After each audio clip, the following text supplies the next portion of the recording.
말씀 가지고 등잔대를 켜 그 앞을 비추게 하라 라는 제목으로 좀 말씀을 나누겠습니다.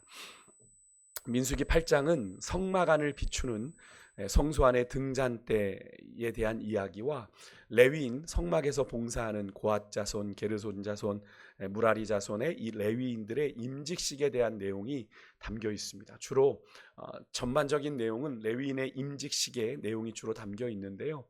하지만 레위인에 대한 말씀은 제가 예전에 민수기 3장에서도 이미 다루었기 때문에 오늘은 그 앞에 좀 짧게 담겨 있습니다만 중요한 영적인 교훈을 담고 있는 이 등잔대에 대한 말씀을 여러분과 좀 나누려고 합니다.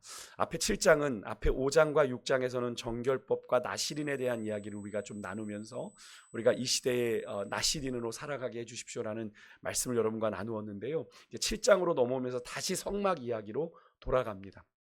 그래서 성막 봉헌식에 대한 이야기가 7장 앞에서 다루어졌고요. 그렇게 성막이 주님 앞에 봉헌되어지고 드려지고 나서 처음으로 다루어지는 주제가 바로 이 성소 안에 있는 등잔대의 이야기입니다. 여러분, 이스라엘 성소 안에는 여기 이제 그림에 보시는 것처럼 서로 마주하고 위치하고 있는 이런 등잔대가 있죠. 이게 성소고 이게 물두멍이지 않습니까? 이 앞으로 뭐가 있을까요? 성전에 맨 처음에 들어가면 뭐가 있어요? 번제단이 있죠. 번제단. 그죠? 제물을 드리는 번제단이 있고 그 옆에 물두멍이 있어요. 그러니까 성소는 이제 여기를 말합니다. 이 안에는 어디겠어요? 언약궤가 있는 지성소. 그죠? 이 성소에는 이렇게 세 개의 성소 기물이 있는데 이게 진설병상입니다. 이 진설병상은 12개의 떡이 올려져 있어요. 6개, 6개. 뭘 상징하는 걸까요? 이스라엘의 12지파를 상징하는 겁니다. 12지파를 상징하는 진설병상이 있고 오늘 우리가 살펴보게 될 등잔대가 이렇게 마주보고 있습니다. 그러니까 이렇게 동쪽으로 이렇게 문이 있어서 성소를 들어가니까 여기가 북쪽이겠죠, 남쪽이죠. 그래서 성소를 지성소로 가까이 가면 여기엔 분향단이 있어요. 여기 늘 향이 피어 있어야 됩니다. 왜냐하면 거룩히 지극히 거룩한 장소인 이 성소를 함부로 보아서는 안 되기 때문에 늘 향이 피어져 있었어요. 그리고 늘 불이 켜 있어야 됐고요. 그래서 오늘 이 등잔대에 대한 이야기를 여러분과 좀 나누게 될 텐데 오늘 그 등잔대의 말씀을 하나님께서 이제 모세에게 주십니다. 2절에 보니까 하나님이 모세를 통해 대제사장 아론에게 등잔대의 저 불을 켜라 이렇게 지시를 하십니다. 이 등잔대는요, 다음 그림에서 보시면 살구나무 가지에 줄기에 저렇게 7 등잔대가 달려있는 구조입니다. 그런데 엄밀히 말해 이 가운데는 줄기죠. 그죠? 줄기죠. 그래서 가지는 6개입니다. 양 옆으로 6개씩 나고 그래서 줄기에 달린 등잔대까지 해서 등잔대는 총 몇 개예요? 7개가 달려있게 되는 건데요. 그 7등잔대 앞으로 불을 켜서 비추게 해라 라는 명령을 주시는 것으로 오늘 시작하게 됩니다. 근데 이 장면을 한번 상상해 보세요. 아까 성소의 장면을 먼저 떠올려 보시면 등잔대에 불이 켜질 때 마주하고 있는 뭘 비추게 되죠? 가장 먼저 진설병상을, 그죠? 마주하고 있는 12지파를 상징하고 있는 그 진설병상을 가장 먼저 비추게 되겠죠. 이 장면이 여러분 무엇을 의미하는 걸까요? 이 모습은 하나님이 당신의 택한 백성 이스라엘에게 베푸시는 은혜, 하나님이 당신의 백성들에게 비추시는 은혜의 은혜의 빛을 상징하는 겁니다. 그렇습니다. 여러분, 하나님은 당신의 백성들의 삶에 빛을 비추셔서 은혜 베푸기를 원하시는 분입니다. 여러분 믿으십니까? 하나님은 우리에게 은혜 베푸시길 원해요. 그래서 우리가 이런 은혜 속에 오늘 여기까지 우리가 산 거잖아요. 여러분 잘 부르시는 찬양, 옛날엔 405장이었는데 지금은 305장이 된 나 같은 죄인 살리신, 여러분 이 찬양의 가사 여러분이 외우시는 분들도 계실 텐데 3절과 4절의 가사가 어떻습니까? 여기 한번 보시겠어요? 이제껏 내가 산 것도 주님의 은혜라, 또 나를 장차 본향에 인도해 주시리. 거기서 우리 영혼이, 여기서 거기는 본향이잖아요. 우리 영혼이 주님의 은혜로 해처럼 밝게 살면서 주 찬양하리라 이렇게 고백을 합니다. 근데 여러분 이 찬양의 가사 중에 말입니다. 여러분 본향에서 우리의 영혼이 주님의 은혜로 해처럼 밝게 산다 이렇게 고백을 마지막으로 하고 있는데 여러분 물론 이 고백이 우리가 죽음 이후에 돌아갈 우리의 본향 천국에서 영생의 빛이 충만한 모습으로 살게 될 그날을 의미하는 고백이기도 합니다만, 여러분, 하나님의 나라는 그때에만 이런 은혜를 맛보는 것이 아니죠. 그죠? 우리가 예수 그리스도를 믿음으로 말미암아 이미 하나님의 나라는 우리 안에 임했습니다. 그죠? 예수님께서 하나님의 나라는 여기 있다 저기 있다가 아니라 너희 가운데 있다라고 하신 말씀이 바로 그런 의미입니다. 우리가 예수 그리스도를 영접하고 받아들이는 순간 하나님의 나라는 이미 우리 가운데 임하는 겁니다. 그 나라가 완성되는 것이 주님이 다시 이 땅에 재림하시는 날인 거죠. 그러니까 그래서 신학적으로는 하나님의 나라를 자주 말씀드렸지만 이미와 아직의 사이에 우리는 살아가고 있는 겁니다. 우리가 그리스도를 믿음으로 말미암아 하나님의 나라가 우리 안에 임했어요. 그래서 우리가 하나님의 다스림을 받는 인생을 살아가게 되는 거죠. 그런데 그것이 완성되는, 아직까지는 그래서 그렇게 완성되는 그날까지 우리는 끊임없이 믿음의 길을 걸어가는 겁니다. 그래서 여러분, 이 임한 하나님의 나라 천국을 이 찬양의 고백처럼 우리가 이미 우리 안에 누려야 하기도 하는 거죠. 그렇죠? 그래서 해처럼 밝게 사는 것, 여러분, 그것은 장차 우리가 누려야 될 미래의 사건이기도 합니다만, 그것은 본향에서만이 아니라 이 땅에서 구원받은 성도들이 누려야 될 하나님 나라의 삶이기도 하다라는 거예요. 그러니까 이 찬양의 고백은 미래의 소망에 대한 것뿐만이 아니라 오늘 현재에 누려야 되는 은혜의 고백이기도 한 겁니다. 그래서 우리가 성령 내가 매일 기쁘게라는 찬송가를 보면 내가 매일 기뻐하는 이유가 어디 있어요? 주의 영이 나와 함께 함이라, 이런 고백을 하는 게 바로 그런 의미 아니겠습니까? 여러분, 그래서 하나님께서 이 아론을 불러서 백성을 축복하게 하실 때 민수기 6장에 보면 대제사장의 기도가 나오잖아요. 제사장이 백성들을 축복할 때, 우리 예전에 찬양팀이 한번 찬양했던 가사이기도 한데 축복하게 했던 가사를 한번 읽어보겠습니다. 민수기 6장 24절 27절의 말씀 한번 같이 읽을게요. 시작. 여호와는 내게 복을 주시고 너를 지키시기를 원하며 여호와는 그의 얼굴을 내게 비추사 은혜 베푸시기를 원하며 여호와는 그 얼굴을 내게로 향하여 드사 평강 주시기를 원하노라 할지니라. 하라, 그들은 이같이 내 이름으로 이스라엘 자손에게 축복할지니 내가 그들에게 복을 주리라. 아멘. 그러니까 아론 제사장이 이렇게 백성들을 축복할 때 하나님이 그렇게 복을 주겠다라고 약속하신 거예요. 근데 여러분, 여호와께서 여기 보면 그의 얼굴을 누구에게? 내게, 백성 이스라엘에게 비추사, 그죠? 은혜 베푸시기를 원한다라고 말하고 있지 않습니까? 이것은 아론이 임의대로 이스라엘을 축복한 게 아닙니다. 앞에 23절에 보면 어떻게 됐냐면 하나님이 너희는 아론과 그의 아들들에게 말하시는 겁니다. 이스라엘 자손을 위하여 이렇게 축복하여 이르되 라고 말씀하고 있거든요. 누가 하신 말씀이에요? 하나님이 축복 선언문을 이렇게 작성해 주신 거예요. 그래서 아론의 자손들은 이 축복의 선언문을 따라 이스라엘 백성을 축복하라. 그럼 내가 그대로 복을 주겠다라고 약속하신 거거든요. 그럼 여러분, 이 아론의 선언은 그냥 아론의 이야기가 아니라 누구의 축복이에요? 이스라엘을 향한 하나님의 축복인 거죠. 그 축복 중에 하나가 뭐예요? 하나님께서 그의 얼굴빛을, 그 광채가 나는 얼굴빛을 이스라엘에게 향하여 비추사 은혜 베푸시기를 원한다 라고 하는 말씀인 것처럼 우리 하나님은요, 당신의 백성들의 삶에 여러분 빛을 비추어 은혜를 베푸시는 분인데요. 여러분, 이 사실을 믿으시길 바랍니다. 이 은혜를 누리며 사시기를 주의 이름으로 축복합니다. 특히나 이 등잔불이 꺼지지 않도록 이 아론과 제사장들이 세심하게 이 관리를 했어야 됐는데요. 이것은 하나님의 은혜가, 하나님의 임재와 인도하심이 항상 백성 가운데 있도록 아론과 제사장들이 힘쓰고 애써야 했다는 것을 의미합니다. 특별히 이 일을 아론과 제사장들에게 맡겼다. 이 빛이, 이 등잔대가 이 성소 안에서 하나님의 임재를 상징하는 이 성소 안에서 꺼지지 않도록 늘 신경을 쓰고 있었다라는 게 무엇을 의미하겠습니까? 먼저 우선 성막 이 자체가 무엇을 상징하죠? 여러분, 이 성막이 예수 그리스도를 상징하는 겁니다. 교회가 그리스도의 몸인 것처럼, 그죠? 이 성막은 예수님을 상징합니다. 그래서 교회의 전신인 성막 또한 예수 그리스도를 상징하는 것이기에 그 안에 놓여있는 등잔대는 뭘 의미하겠어요? 세상에 빛으로 오신 예수 그리스도를 의미하는 거거든요. 그 사실을 요한복음 8장 12절에 예수님 스스로가 이렇게 밝히고 계십니다. 한번 읽어볼게요. 같이 읽습니다. 시작. 예수께서 또 말씀하여 이르시되 나는 세상의 빛이니 나를 따르는 자는 어둠에 다니지 아니하고 생명의 빛을 얻으리라. 이렇게 말씀하십니다. 근데 그 빛이 제사장들의 수고 또 순종, 섬김이 있어야 꺼지지 않고 성소를 비추게 되는 것처럼 여러분 세상의 빛으로 부름받은 주의 택한 백성들이 이 예수님의 말씀을 쫓아 주께 순종할 때 빛 대신 예수님의 아름다움이 세상에 드러나게 되는 건데요. 이 사실은 이사야 선지자를 통해서도 우리가 확인하게 됩니다. 함께 읽어볼게요. 이사야 42장 6절의 말씀이에요. 함께 읽습니다. 시작.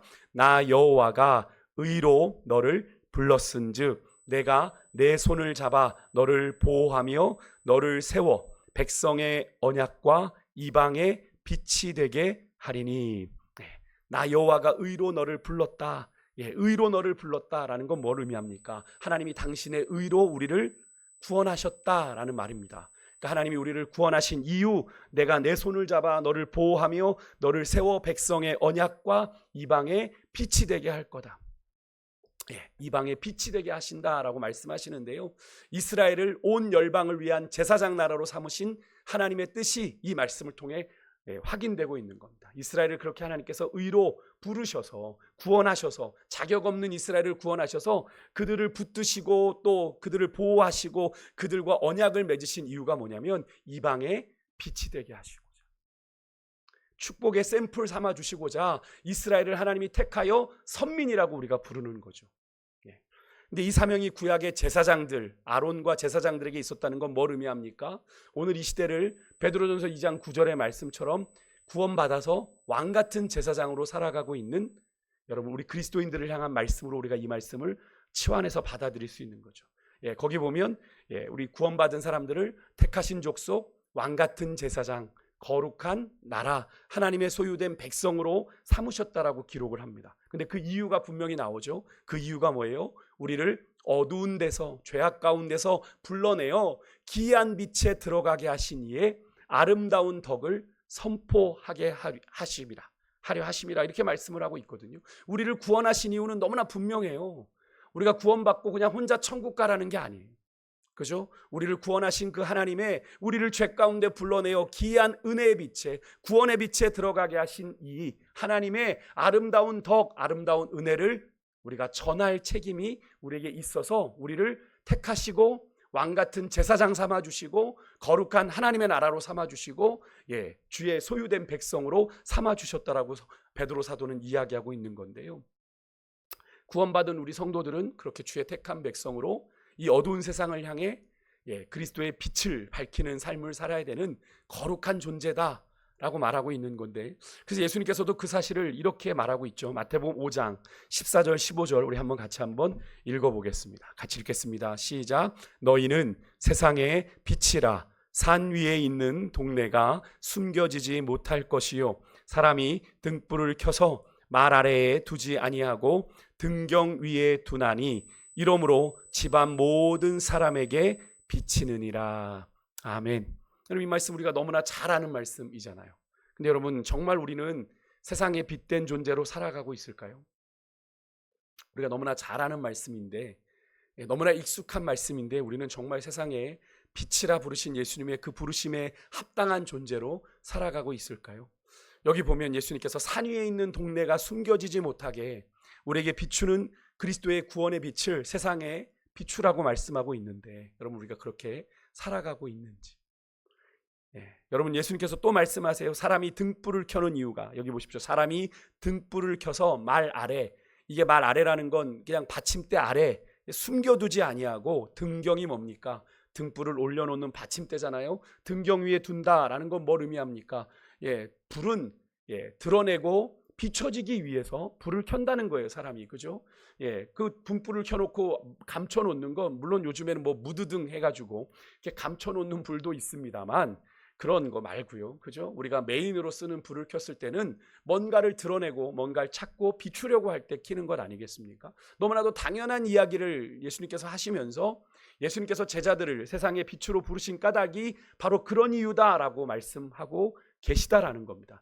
불을 켜는 이유가 드러내고 비추기 위한 것인 것처럼 우리를 세상의 빛으로 부르신 이유도 그렇게 당연한 이유라는 겁니다. 우리가 구원받았다는 건 우리의 구원이 드러날 수밖에 없는 것이고, 그래서 우리의 구원 받음이 세상에 드러나야 되고 세상에 선한 영향력으로 비춰져야 된다는 말씀을 하고 계시는 거예요.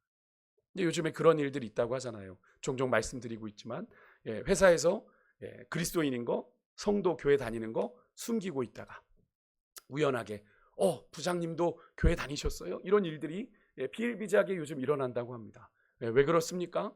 내가 굳이 그리스도인인 걸 드러내지 않는 이유, 굳이 불편하고 싶지 않아서, 굳이 내가 그것으로 인해서 피해보고 싶지 않아서, 손해보고 싶지 않아서 아는 거예요. 내가 그리스도인답게 살아간다는 건 세상의 방식과 다르게 살아가는 삶이기에 내가 시간도 헌신해야 되고 내가 내 에너지도 헌신해야 되고 내 돈도 때로는 헌신해야 되는, 그래서 내겐 손해가 있다는 걸 알기 때문에 굳이 드러내지 않는 거예요. 그런데 그럼 결국 그렇게 하지 않는 그런 부장님, 믿는 과장님들, 그분들이 말씀을 몰라서 그렇게 하는 겁니까? 아닙니다. 말씀을 아는데 말씀대로 사는 데까지는 나아가지 않고 있는 거죠. 요즘에 많은 그리스도인들의 모습이, 현대 그리스도인의 모습이 그러합니다. 그런데 우리가 이렇게 그러면 어떻게 해야 세상을 비추는 빛으로 우리 존재가 자연스럽게 드러나고 그렇게 살아갈 수 있는 걸까요? 예수님은 그것까지도 친절하게 가르쳐 주셨습니다.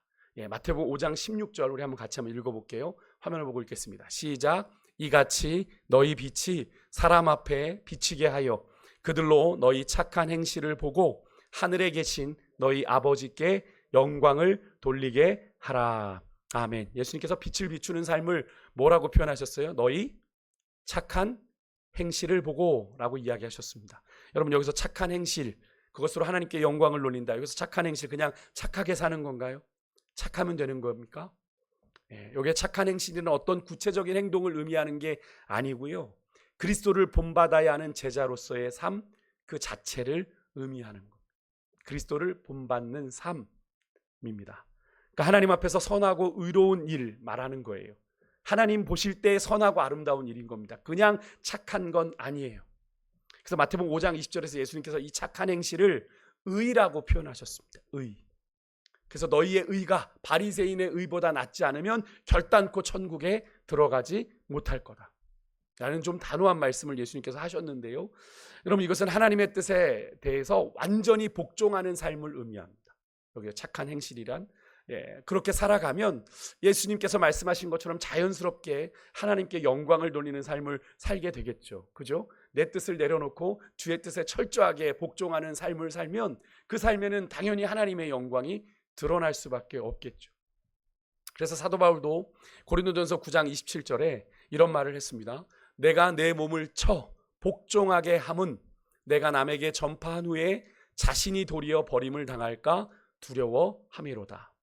그럼 사도 바울이 자신의 몸을 쳐서 누구에게 복종하게 한 걸까요? 그 대상이 누구예요? 누구께 복종했을까요? 바로 예수 그리스도께. 그죠? 자신을 구원하시고 핏값으로 사신 예수 그리스도께 자신의 몸을 쳐서 복종시켰다라는 것. 여러분, 이 말을 마태복음에 나오는 예수님의 말씀과 연결 지어보면 어떻게 되겠습니까? 사도 바울은 그의 삶에서 착한 행실로, 예수님이 말씀하신 착한 행실로 하나님 앞에 하나님의 뜻에 완전히 복종하는 삶으로 하나님 아버지께 영광 돌리는 삶을 살기 위해 자신을 끊임없이 어떻게 해요? 내 몸을 쳐서 주님 앞에 복종시켰다라고 이야기하고 있는 거죠. 이 사실은 자연스럽게 오늘 우리가 본문에서 읽었던 4절에 이 등잔대를 제작하는 방법과 연결이 좀 됩니다. 4절 말씀 한번 더 우리 읽어볼까요? 4절 말씀 같이 읽겠습니다. 시작. 이 등잔대의 제작법은 이러하니 곧 금을 쳐서 만든 것인데 밑판에서 그 꽃까지 쳐서 만든 것이라. 모세가 여호와께서 자기에게 보이신 양식을 따라 이 등잔대를 만들었더라. 아멘. 오늘 우리가 읽은 이 민수기 말씀에는 간략하게 한 절로 이 등잔대를 만드는 방식이 기록되어 있어요. 그런데 핵심은 다 담아 있습니다. 더 자세한 건 출애굽기 25장에 또 24장에 가면 이보다 자세하게 설명이 되어 있는데요, 독특한 건 우리가 볼 때 언뜻 등잔대를 이렇게 보면 등잔대 각 부분을 뭔가 따로 만들어서 이렇게 조립한 것처럼 보입니다. 그죠? 그런데 그렇지 않다라고 이야기해요. 성경은 조금 전에 읽은 말씀으로는 등잔대는요, 순금 1달란트, 금 34kg를, 그 순금을 망치로, 특수한 망치로 쳐서 작업한 물건입니다. 특히 우리가 이 성막을 주로 만들었던 사람이 오홀리압과 부살렐이죠. 하나님께서 이들에게 특별한 지혜를 주셔서 이 성막을 만들게 하신 두 사람인데요, 그 두 사람 가운데 부살렐이 거의 명장급의 기술자입니다. 여러분, 어떻게 망치를 쳐가지고 등잔대를 저렇게 만들 수 있는지가 정말 놀랍지 않습니까?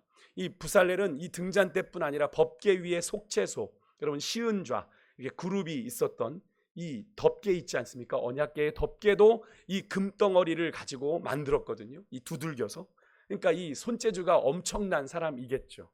물론 그 손재주에 하나님이 성령의 은혜를 부어주셔서 더 탁월하게 만들게 하셨겠지만 말입니다. 그러니까 이 법궤 위에 덮개를 만들어 온 것처럼 이 등잔대 또한 이 부살렐이 금을 어떻게 했다고요? 금을 쳐서 만들었다라고 이야기하는데, 저는 이 쳐서라는 단어가 앞에 사도 바울이 자기 몸을 쳐서 주님께 복종하게 했다는 말씀과 여러분 자연스럽게 연결되지 않습니까? 우리가 그리스도의 빛을 온전히 비추는 그런 등잔대로서의 빛된 사명을 잘 감당하기 위해서는 그냥 우리의 성정대로 살면 돼요?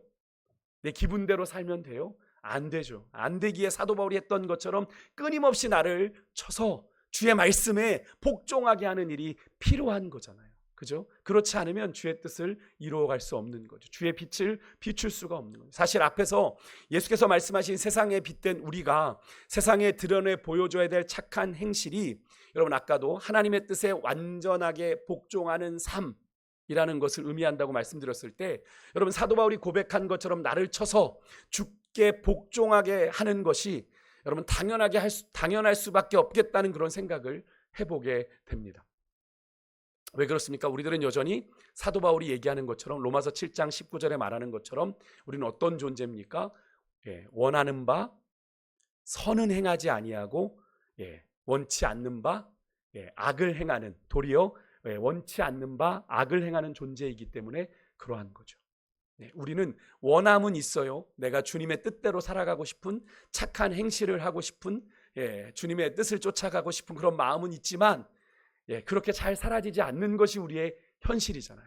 근데 저는 그것을 사도 바울 같은 사람도 경험했다는 게 너무 은혜가 돼요. 그죠? 우리와는 뭔가 거리가 있고 우리가 감히 범접할 수 없는 존재인 것 같은데, 그런 사도 바울 같은 사람도 인간이더라.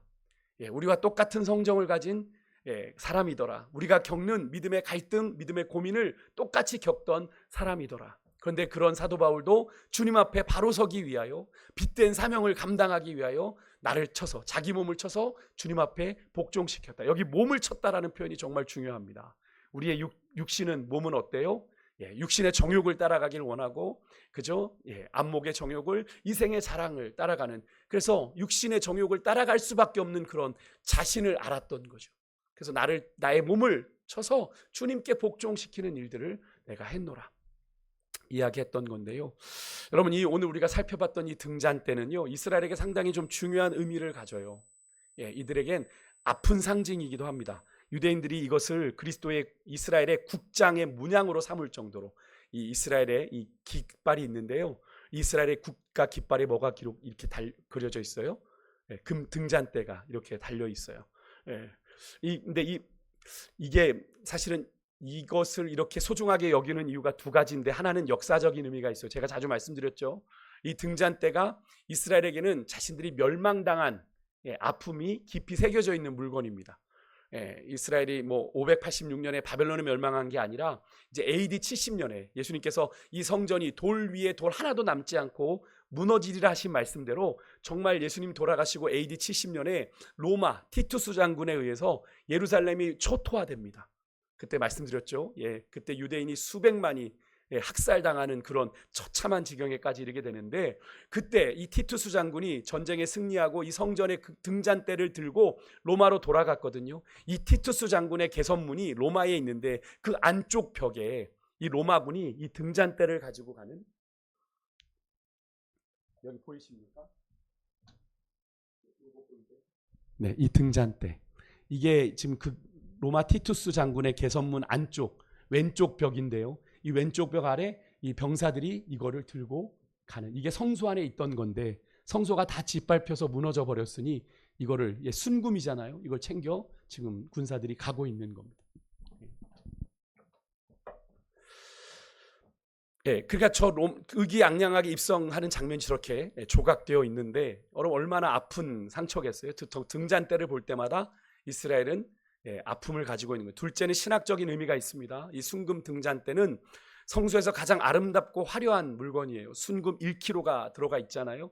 그래서 성소 내부를 아주 환하게 밝히는 역할을 감당했는데 혹자는 그렇게 이야기합니다. 낮에는 등불이 꺼 있고 밤에만 켰다 라고 주장을 하기도 하고, 또 제사장 가문의 출신인 역사가 요세푸스, 제가 자주 언급을 드리죠. 그 당시에 요세푸스, 필로라는 역사가들이 예수님 당시의 역사를 기록했던 사람들인데요.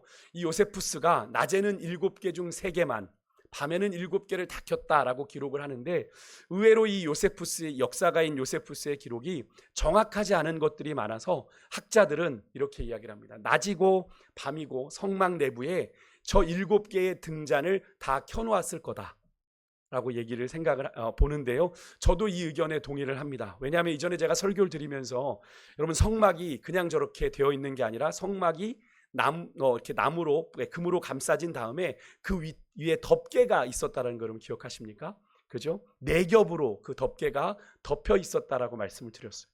출애굽기 26장에 나오는데 첫 번째 덮개는 제일 안쪽은 청색, 자색, 홍색 베실로 그룹, 이 천사의 모양을 수놓은 덮개이고요. 두 번째는 염소털 휘장, 세 번째 덮개는 붉은 물들인 순양의 가죽입니다. 마지막 네 번째는 해양 동물 중인 해달이라고 이야기를 하는데 일반적으로 해달의 가죽이라고 이야기를 합니다.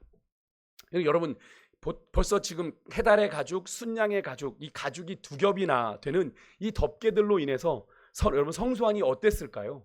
낮에도 낮인지를 알 수 없을 정도로 여러분 캄캄하고 어둡지 않았겠습니까? 그죠? 그래서 저는 성소 안에 등잔대가 늘 전부 7개가 다 켜 있었을 거라고 봅니다. 낮이기 때문에 3개를 켜고 밤이기 때문에 7개를 킨다? 낮이고 밤인 걸 성막 안에서 과연 알 수 있었을까? 저렇게 덮개가 4개로 덮여 있는데 낮인지 밤인지를 어떻게 구분하겠어요? 늘 똑같았을 텐데, 그래서 늘 7개가 켜 있었을 거라 생각을 저도 하는데요. 그도 그럴 것이 7이라는 숫자가 성경에는 특별한 의미가 있잖아요. 어떤 숫자죠? 완전수죠. 완전수. 하나님의 숫자입니다. 그래서 7개의 등잔은 완전한 하나님의 빛을 상징하는 거예요.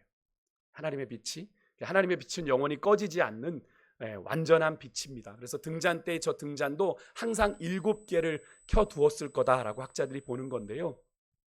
우리는 그 영원하고 완전하신 하나님의 빛에 거하는 빛의 자녀들이죠. 우리는 우리 안에 어둠을 완전히 몰아내 주신 하나님의 완전한 의의 빛을 받은 하나님의 거룩한 백성들입니다. 맞습니까? 우리는 그런 빛의 자녀들인데, 그래서 예수님께서 우리를 향해 얘기하실 수 있는 거지. 너희는 세상의 빛이다 라고 말씀하신 건데요. 이것은 우리의 가진 힘과 능력이 아니라 우리 안에 거하시는 참 빛 되신 성령 하나님의 능력으로 말미암아 우리가 빛의 자녀들로 살아갈 수 있게 되는 건데요. 그래서 사도 바울이 이렇게 얘기했습니다. 에베소서 5장 8절에서 10절의 말씀을 이렇게 말합니다. 함께 읽어볼게요. 같이 화면을 보고 읽겠습니다. 시작. 너희가 전에는 어둠이더니 이제는 주 안에서 빛이라. 빛의 자녀들처럼 행하라. 빛의 열매는 모든 착함과 의로움과 진실함에 있느니라. 주를 기쁘시게 할 것이 무엇인가 시험하여 보라. 아멘. 여러분, 우리가 주님 만나기 전에는 분명 어둠이었습니다. 그렇죠? 죄 가운데 살았으니까요. 하지만 그리스도로 말미암아 우리 안에 하나님의 빛이 거하게 되고 비춰짐으로 말미암아 우리는 우리 안에 있는 죄악의 어둠이 몰아내지고 우리 안에 빛으로 충만해진 존재가 됐죠. 그래서 그것을 빛의 자녀라 말합니다. 그리고 빛의 자녀가 되었기 때문에 우리는 빛의 자녀들처럼 행해야 되는 존재죠. 그러니까 이 사도 바울이 에베소 교회 성도들에게 말하는 겁니다. 이건 에베소 교회 성도들에게 보낸 편지잖아요. 에베소서가. 그러니까 너희가 전에는 주님 만나기 전에는 어둠이었는데 이젠 너희들이 주 안에서 빛이 아니냐. 그러면 빛의 자녀답게 너희들 똑바로 그렇게 살아라 라고 권면하고 있는 거거든요. 그런 사도 바울은 빛의 자녀들의 삶에 뭐가 있어야 된대요? 모든 착함과 의로움과 진실함이 나타나야 된다라고 말합니다. 이렇게 말하면 우리 목사님 요즘 그런데요. 세상을 너무 모르신대요. 이렇게 살면 요즘 세상 못 삽니다. 약삭 빨라야지, 계산이 빨라야지 살지 어떻게 이렇게 삽니까? 그런데 성경은 우리에게 분명히 모든 착함과 의로움과 진실함이 우리의 삶 가운데 나타나야 되고, 결정적으로 우리를 구속하사 당신의 자녀 삼으신 주님을 기쁘시게 할 것이 무엇인지를 시험해라 라고 사도 바울은 얘기하는데, 여기에 시험하다라는 이 단어가 뭐냐면 분별하라는 뜻입니다. 분별하라. 그러니까 우리의 삶 가운데 나의 삶의 기준이 오늘 내가 얼마나 더 즐거울 건가, 내가 얼마나 행복할 건가가 아니라 어떻게 해요? 나를 구원하여 하나님의 자녀 삼아주신, 그렇죠, 내 인생을 통해 하나님의 영광을 받으실 그 주님을 내가 어떻게 하면 기쁘시게 할 것인가를 고민하며 살아간다는 거예요.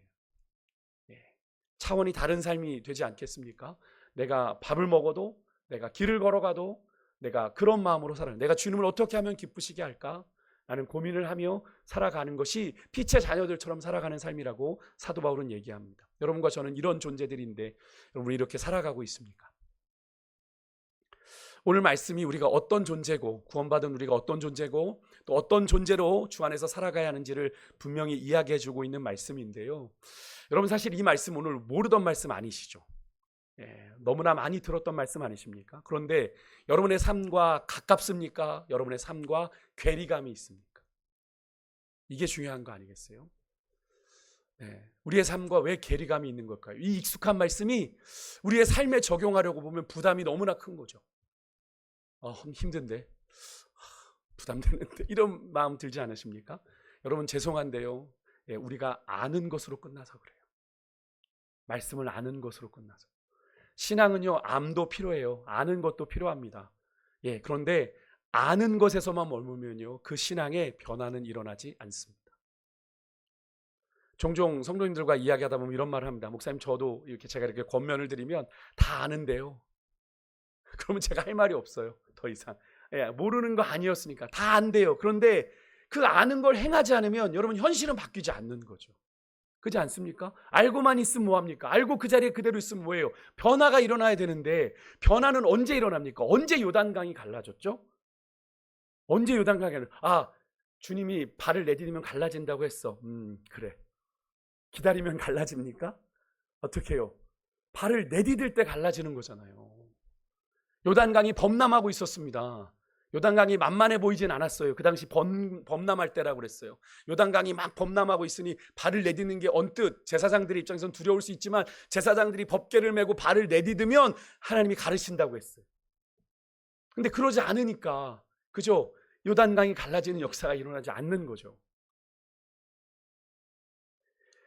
여러분 말씀을 따라 나를 쳐서 끊임없이 복종시켜 나갔다. 이 사도 바울의 여러분 이 고백, 이 거룩한 몸부림이 여러분 우리 안에 있어야 돼요. 말씀대로 살아가고자 하는, 나를 쳐서 주님 앞에 복종식, 우리의 마음 기분대로, 내 감정대로, 내 생각으로는 말씀대로 행하는 것이 어렵다, 힘들다 라는 것으로 결론 나면 우리의 몸이 움직입니까? 안 움직입니까? 안 움직이잖아요. 내가 손해보는 짓을 왜 해? 내가 불편한 일을 왜 해? 내가 굳이 이걸 왜 자초해? 라는 생각에 안 되잖아요. 근데 여러분 사도 바울은 그런 생각에 갇히지 않았습니다. 그런 한계에 머물지 않았고, 나를 쳐서, 내 몸을 쳐서 주님 앞에 복종시키는 일들, 내가 하기 싫어도 그게 주의 말씀이라면 그 말씀에 자신을 어떻게 했다는 거예요? 복종시켰다는 겁니다.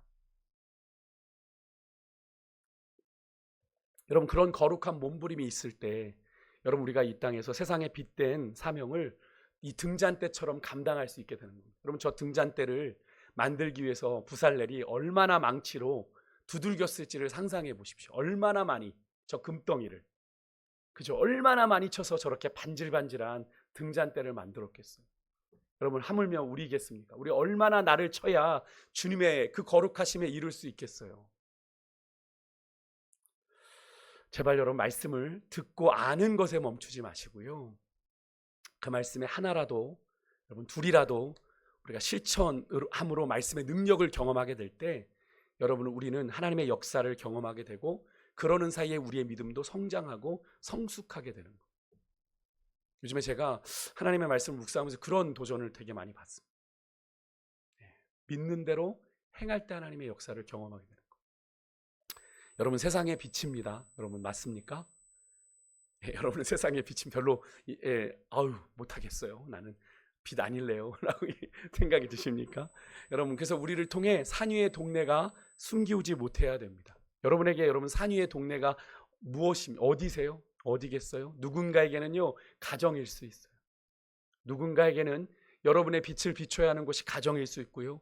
누군가에게는 일터일 수 있고요. 누군가에게는 치열한 삶의 현장일 수 있어요. 아니 여러분이 밟는 모든 땅이 다 산 위의 동네입니다. 거기가 여러분이 그 바라보는 여러분의 가정이 일터가 또 삶의 현장이 여러분 죄 가운데 숨기어지지 못하도록 그 죄의 어둠 가운데 숨기어지지 못하도록 거룩한 주님의 빛을 비추는 빛의 자녀들처럼 행하는 하나님의 사람들 모두 되시기를 주의 이름으로 축복합니다. 너무 거창하게 생각하지 말고요. 너무 거창하게 생각하지 말고 우리의 착한 행실로 세상의 어두운 곳 그 한 구석이라도 내가 비출 수 있으면 우리는 그것으로 충분합니다. 주님이 우리에게 많은 것들을 요구하시지 않으셨어요? 우리가 감당할 수 있는 만큼만 네 빛을 비춰라 라고 말씀하고 계시는데 여러분 오늘 이 밤이 여러분의 그 거룩한 빛을 비추는 그 시작이기를 소망합니다. 그 뜻을 이루어가는 권한 선한 도구로 여러분을 쳐서 주님 앞에 복종시키는 그런 믿음의 삶을 살아가시는 여러분과 제가 될 수 있기를 주의 이름으로 축복합니다. 우리 함께 찬송하겠습니다.